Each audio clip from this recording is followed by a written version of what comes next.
Hey everyone, it's Lisa from Primitive Gatherings, and today we are going to start our mini quilt-along. So each month we will be releasing a mini quilt pattern for a $5 download.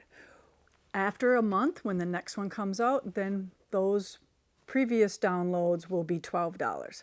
So make sure you go on and get it for $5 while it's there for the whole month until the next one releases. I am using these two fabric lines right here.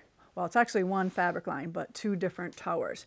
So this is Garden Gatherings, and this is the dark tower and then the light tower. The dark tower does have some tans in here, and we will be using those as well. But we are going to do 12 quilts in this series based on these fat quarter towers. Isn't that fun? All right, so you'll be able to go to our website and purchase these two towers if you want to use these same fabrics that I am using today. And these fabrics have nice little prints in them, so when we're making tinier pieces, that helps not being big scaled prints. So my fabric lines are perfect for making mini quilts. All right, so what you're going to need besides the fabric is 1-inch charm paper. And then you're going to have to go to our website and get the download. I have a black and white copy here. I printed that at the last minute on my home computer. And then this is the quilt right here that we will be making. And it's just half square triangles, 172. Yes, in this, let's see, what size is this? It is about 14 by 14 and a half by 14 and a half. 172 half square triangles, and then some red and cream squares. So super simple, but just a lot of little half square triangles. And we are going to make them very easily. So I'm going to set this aside here, and I'm going to pull out, I already pulled out one red fat quarter, and then I'm going to find the other print, the other cream with the same print, and I'm going to pull that one out as well.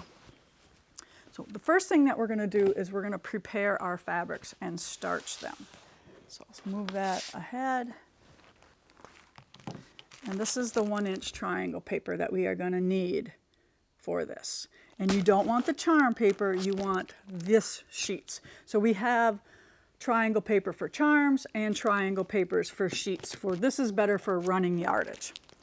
All right, now I have a towel protecting my surface here, and I'm going to lay this out right side down, and this is the starch here that I'm going to use. And I just want to point out that there's a little red dot here on this can, and you need to make sure that that nozzle is pointing toward that red dot.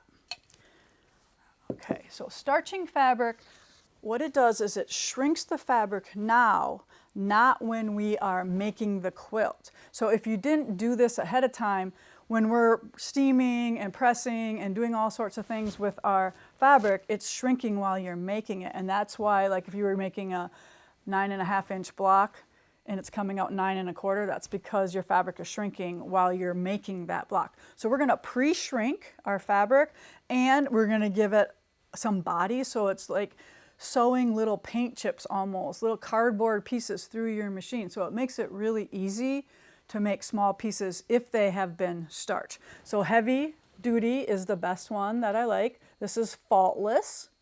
All right, and now all I'm gonna do is, can you see right here?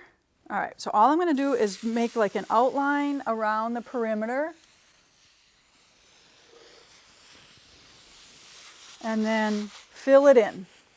And we want this completely wet. And you do it on the back side because you can see more easily where you have missed once it soaks in a little bit. If you do it on the other side, it's a little bit harder to figure that out. All right, so that looks pretty wet, right? So I'm just going to let that soak in and just layer the next one on top of it. So all that starch gets soaked into the fabric.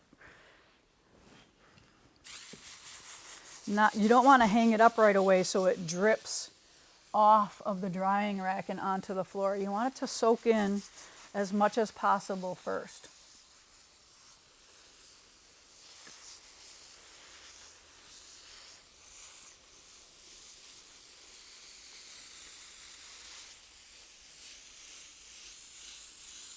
Now you could pick 2 other fabrics in your tower. You do not have to make this one red and white. You can pick any 2 fat quarters in the tower.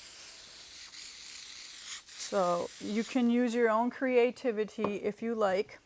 All right, so I'm just going to give that a little minute there to soak in, and then I'm going to hang it here on my drying rack. So I'm just going to let it soak in. And then while that's happening, I'm going to pick 2 other ones out of here so I can just show you how to set this up. All right, so I'm just going to pick the top 2 here. All right, so we're just going to pretend that these are the same. So now I'm going to lay these on my drying rack. And we're going to wait till these are dry. We're not going to hit them with the iron and fast dry them. We want them to dry naturally. Okay, just like that. So let's pretend that these are the 2 fabrics here after they have dried. So now this has dried, and now I'm going to take these to my ironing board and I am going to press them nice and flat.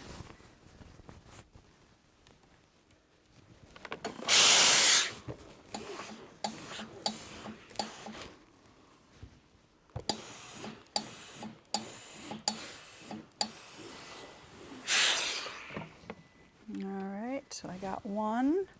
I'm going to switch it right side up. And then this one I'm going to go right side down. You always want the light on top and the dark on the bottom. And I'm going to match up the selvages.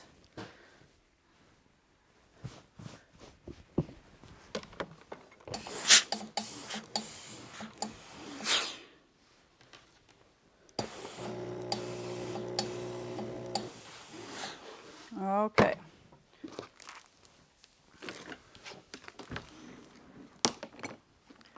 So now I have my 2 fabrics, right sides together, already starched and ready to go. So I'm lining up those selvages. Okay, so in your pattern, it's going to tell you the configurations that it needs to do 172 half square triangles. And I just so happen to have them already cut out. So you're going to take a full sheet like this.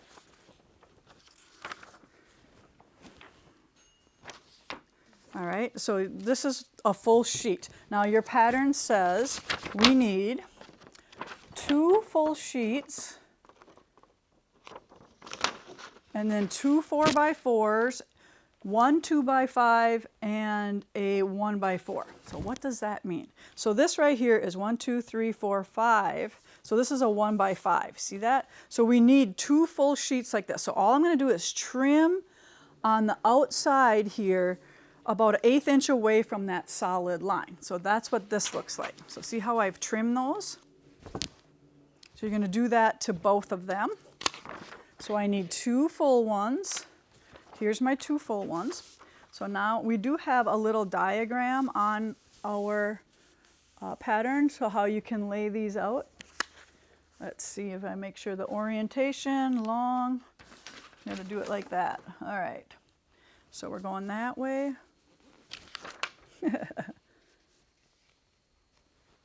And then we need 2 4s, 4x4s. So 4x4. See that? So those will go here. And I'm doing it so all of the sewing is in the same direction. And then here, here's one. Put that one there.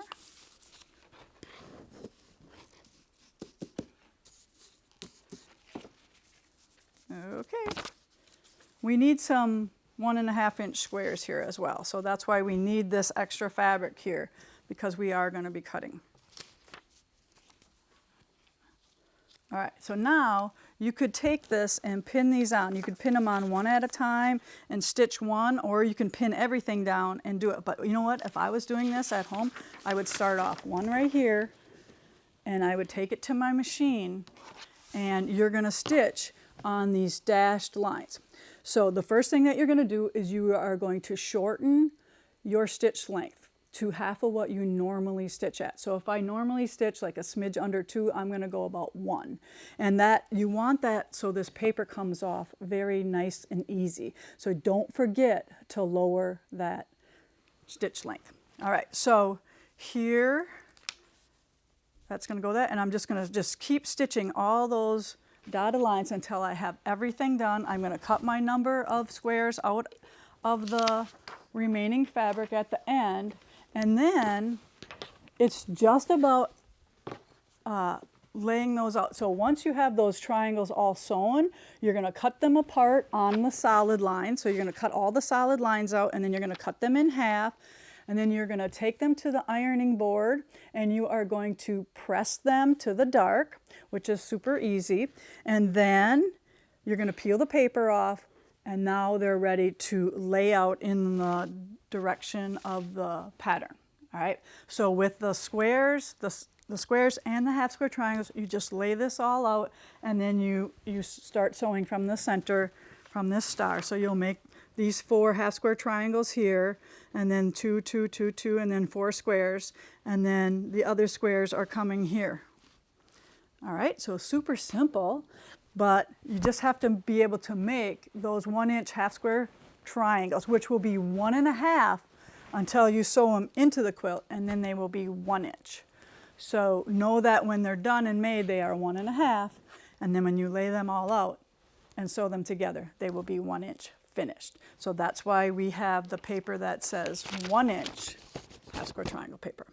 Okay, so this triangle paper makes your life a whole lot easier than any of that. So I don't think I need to sew it. It's pretty simple. If you need to see me sew triangle paper, we will put a link in the description of where I've sewn triangle paper previously, because obviously mine's still drying here, and I don't want to cut up some fabric just to sew some half square triangles, because I think by now, I know a lot of you have already done half square triangles and had no problem, but I know we always have new people, so make sure you go to Stitch with Lisa Bongean in Facebook or in the comments here on YouTube and ask questions, and we will get those answered for you.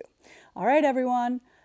I can't wait to see your finished quilts, and remember to make sure you go and download that so you have that pattern. And by all means, if you want to use the same fabrics we are, go onto our website or to the link in the description here and grab the Garden Gatherings Fat Quarter Towers. Bye now.